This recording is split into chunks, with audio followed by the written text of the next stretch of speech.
अस्सलाम वालेकुम। मैं हूं आपका टीचर हसनैन और आज हम जिस टॉपिक पे बात करेंगे वो है एजिंग, यानी इंसान बूढ़ा क्यों होता है और उसकी रिकवरी पॉसिबल है या नहीं है, या ज़रा देर तक इंसान बगैर रहे कैसे ज़िंदगी गुजार सकता है।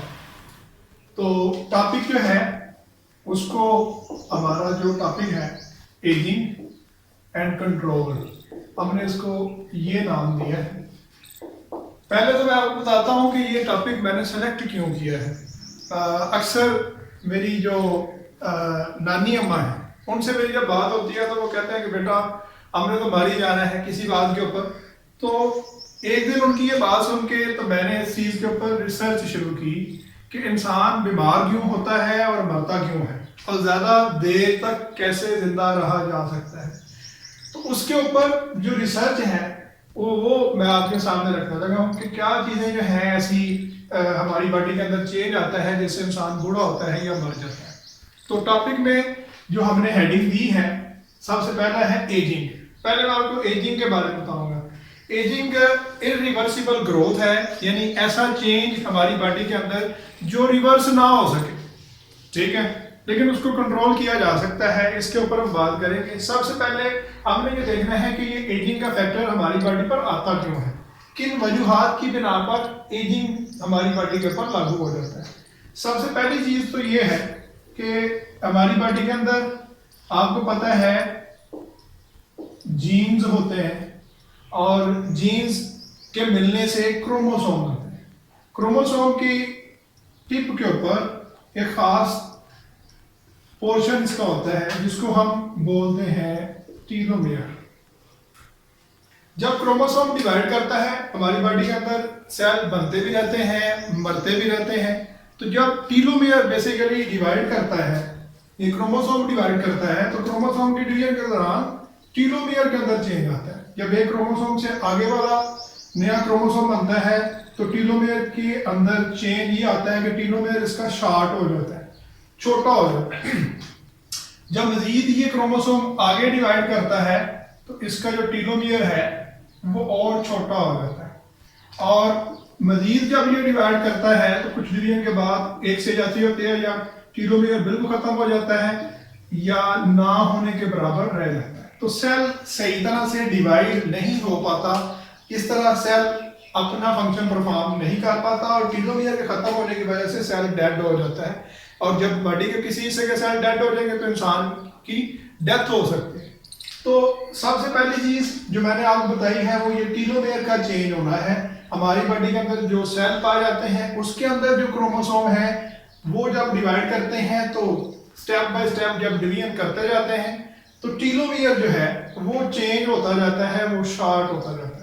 अब हमने ये देखना है कि टीलोमियर क्यों सही तरह से आगे वाले क्रोमोसोम में ट्रांसफर नहीं हो पाता, इसके पीछे क्या वजूहात हो सकती हैं और किन वजूहात की बिना पर ये डिवीजन सही नहीं होती, ठीक है। और ये भी हम इसमें डिस्कस करेंगे कि इसको कंट्रोल कैसे किया जा सकता है और ज़्यादा जो हमारी ज़िंदगी का हिस्सा है बगैर बीमार हुए हम कैसे उसको बेहतर तरीके से गुजार सकते हैं और बॉडी जो है उसको एजिंग से यानी जल्दी बूढ़े होने से बचाया जा सकता है। उसके लिए जो रिसर्च हुई है उसमें पहली बात तो ये टीलोमियर है, दूसरी बात स्टेम सेल है।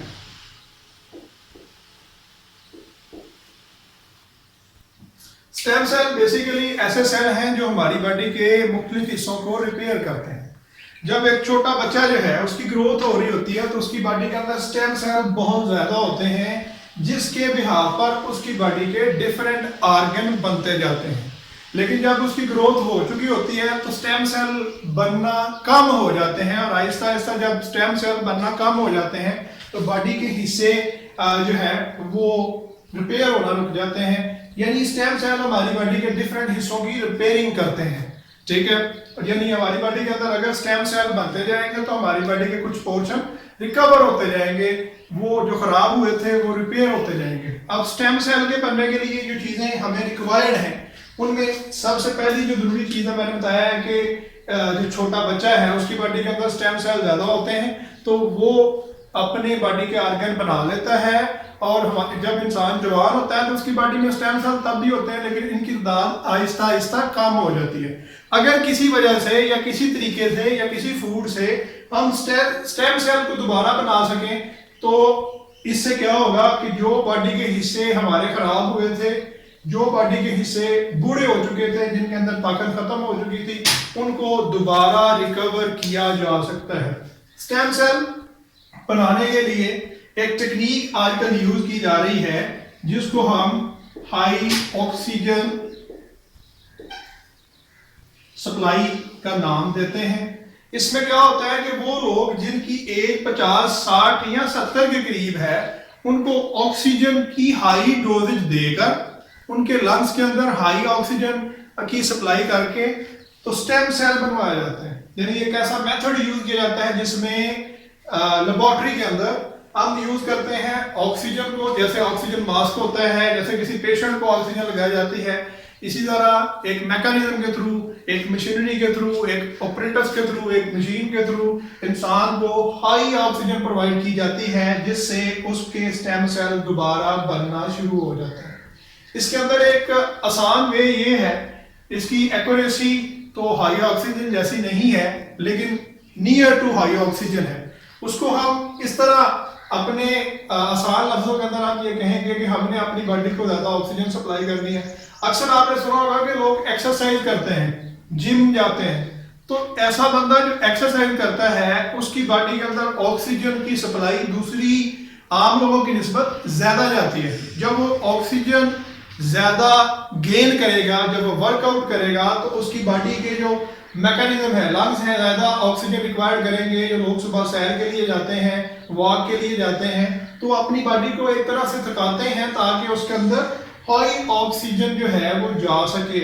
उसकी बॉडी के अंदर जितनी ज्यादा ऑक्सीजन जाएगी उतने ज्यादा स्टेम सेल बनेंगे, उतने ज्यादा टीलोमियर की रिपेयरिंग होगी और बॉडी के जो सेल हैं ये बनते रहेंगे और इंसान जल्दी बूढ़ा नहीं होगा। इसमें एक और फैक्टर भी है, अगर ये सारी चीजें हम अप्लाई करें तो इसमें सबसे जो कॉमन फैक्टर है वो प्रॉपर स्लीपिंग है। इंसान को जितनी नींद रिक्वायर्ड है वो उतनी नींद नहीं लेता।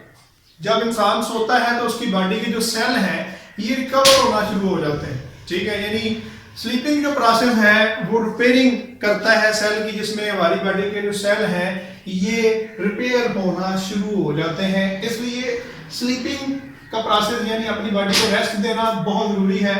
इसमें इस्लामी नुक्ता नजर को अगर हम देखें तो इस्लाम के अंदर ये है कि जब आप दोपहर का खाना खाएं तो थोड़ी देर के लिए जरूर आपने सोना है, नींद लेनी है।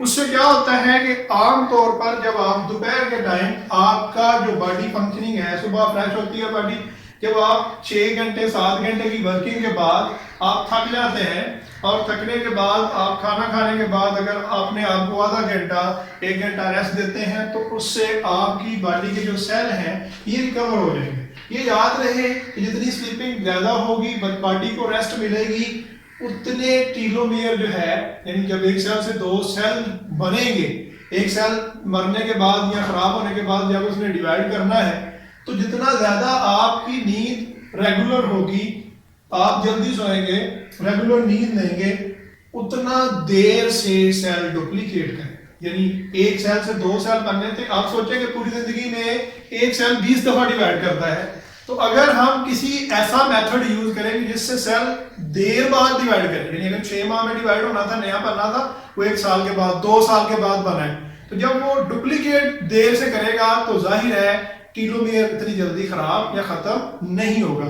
उसके लिए अगर हम रिपेयरिंग प्रोसेस यानी नींद को टाइम से लेते हैं, टाइम पे सोते हैं, 6 से 8 घंटे रेगुलर हेल्दी जो है वो नींद हमारी होती है, तो टीलोमियर जो है जल्दी खराब नहीं होगा, यानी सेल को जरूरत नहीं पड़ेगी, जल्दी डिवाइड कर देगी।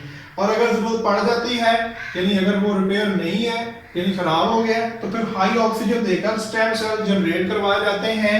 ये आर्टिफिशियल मेथड है, इसको मैंने बताया कि इसका आसान तरीका ये है कि आप एक्सरसाइज करें, जब वर्कआउट करेंगे तो आपकी बॉडी जो है वो उसके अंदर 2 चीजें डेवलप हो जाएंगी। पहली चीज ये कि ऑक्सीजन ज्यादा आएगी, आप लोगों की निस्बत और स्टेम सेल ज़्यादा जनरेट होंगे, और दूसरा जब आपकी बॉडी थक जाएगी तो उसको नींद अच्छी आएगी। ठीक है, दोनों चीज़ें जब आपकी बॉडी के अंदर पूरी हो जाएगी तो उसको जो है वो बॉडी को रेस्ट मिलने के बाद ये प्रोसेस जो एजिंग का है ये स्लो डाउन हो जाएगा।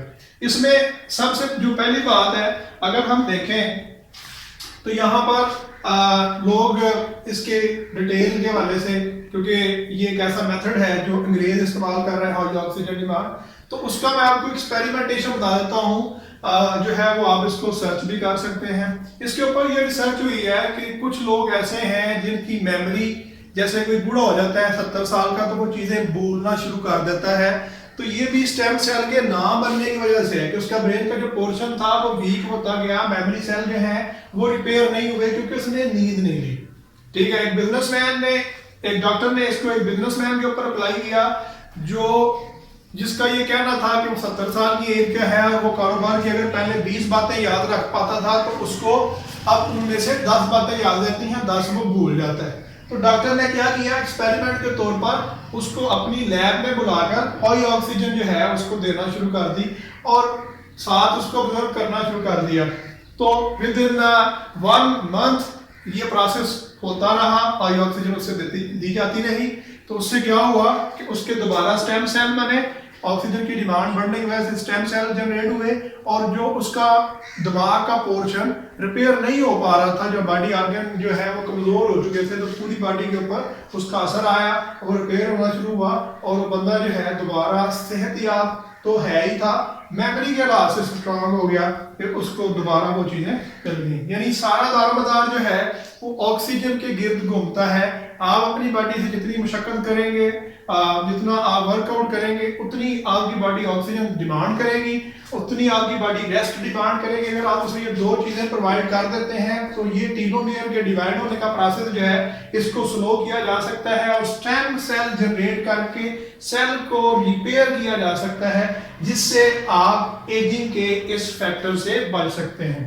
एक मेथड तो ये यूज किया जाता है, इसके अलावा भी एक मेथड यूज किया जाता है जिसमें लोग जो है वो न्यूट्रिशनिस्ट के पास, DND जिसे कहते हैं, doctor of nutrition and diet, या साइंटिस्ट जो हैं वो लेबोरेटरी के अंदर क्या करते हैं कि अपनी बॉडी के केमिकल टेस्ट करवाते रहते हैं और ये देखते रहते हैं कि इस महीने कौन सा केमिकल बॉडी के अंदर कम या ज्यादा हुआ है, तो उसकी तादाद आर्टिफिशियल सप्लीमेंट से लेकर उसको पूरा करके, आर्टिफिशियल सप्लीमेंट को यूज करके तो उसको पूरा कर लेते हैं, रिकवर कर लेते हैं, जिससे उनकी बॉडी के अंदर कोई चेंज नहीं आता और जो डेफिशिएंसी होती है वो उसको ऑब्जर्व करते रहते हैं। और इसको आज यूरोप के अंदर जो है वो बुनियादी हैसियत हासिल है, इसलिए वो लोग इसके ऊपर काम कर रहे हैं। इंसान की एज तो पहले दिन से ही तय है कि उसकी एज कितनी है, लेकिन जितनी भी उसकी एज है उसको अच्छे तरीके से गुजारने के लिए ये जरूरी है कि वो इस प्रोसेस का उसे पता हो, वो इस प्रोसेस से गुजरे। जब वो इस प्रोसेस से गुजरेगा तो जितनी भी उसकी एज है वो जितनी भी एज गुजारेगा उतनी एज तक एक तो बूढ़ा दिखाई नहीं देगा और दूसरा उसकी बॉडी के अंदर कोई डेफिशिएंसी, कोई बीमारी नहीं आएगी या ना होने के बराबर रहेगी। ठीक है, तो इस सारे प्रोसेस से आपके ज़हन में अगर कोई सवाल पैदा हो तो आप इस वीडियो के कमेंट के अंदर मुझे मजीद इंफॉर्मेशन के लिए पूछ सकते हैं और इस वीडियो को ज़्यादा से ज़्यादा शेयर करके ज़्यादा लोगों तक उनकी बॉडी फिटनेस जो है उसको कन्वे कर सकते हैं और इस चैनल के थ्रू आप ज़्यादा इंफॉर्मेशन जो है, मजीद इंफॉर्मेशन वो गेन कर सकते हैं। तो नई वीडियोस जो है वो हम बनाते रहेंगे। मैं इसके ऊपर काम कर रहा हूँ, एजिंग के ऊपर, और मेरी कोशिश है कि इसके लिए जितनी इंफॉर्मेशन भी है वो आप लोगों तक कन्वे की जाए। ठीक है जी, और उम्मीद है कि आपको मेरा लेक्चर पसंद आया होगा और ये मुझे तब आइडिया होगा जब लोग आप इसको शेयर करेंगे, अप्रिशिएट करेंगे कमेंट में और इसको सब्सक्राइब करेंगे। Thank you.